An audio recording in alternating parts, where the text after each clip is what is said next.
ঢালিউডের প্রয়াত নায়ক সালমান শাহর মৃত্যুর 29 বছর পর তার সাবেক স্ত্রী সামিরা হক সহ 11 জনের বিরুদ্ধে হত্যা মামলার নির্দেশ দিয়েছেন আদালত। মামলাটিকে রমনা থানায় তদন্তের জন্য পাঠানো হয়েছে।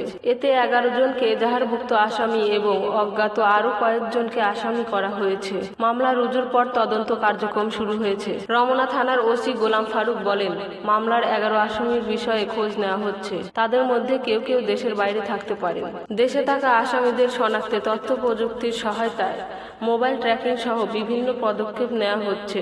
আসামিরা যেন দেশ ত্যাগ করতে না পারেন সেজন্য তাদের নাম সহ তথ্য ইমিগ্রেশন কর্তৃপক্ষের কাছে পাঠানো হয়েছে। এদিকে সালমান শাহর মৃত্যুর ঘটনাকে হত্যা মামলা হিসেবে নির্দেশ দেওয়ার পর গত 4 দিন থেকে সামিরার কোনো খোঁজ মিলছে না। সামিরা যে ফোন নম্বর ব্যবহার করতেন তা বন্ধ পাওয়া যাচ্ছে। অন্যদিকে মামলায় অভিযুক্ত ডন হককে টানা কয়েকদিন ফোন কল ও খুদে বার্তা দেওয়ার পরও তিনি কোনো সাড়া দেননি। এছাড়া ব্যবসায়ী আজিজ মোহাম্মদ ভাই, লতিফা হক লুসি, চলচ্চিত্রের খলনায়ক ডন সহ আরও কয়েকজনের নাম রয়েছে। 1996 সালের 6 সেপ্টেম্বর ঢাকার ইস্কাটনের বাসায় ফ্যানের সঙ্গে ঝুলন্ত অবস্থায় সালমান শাহর মরদেহ উদ্ধার করা হয়।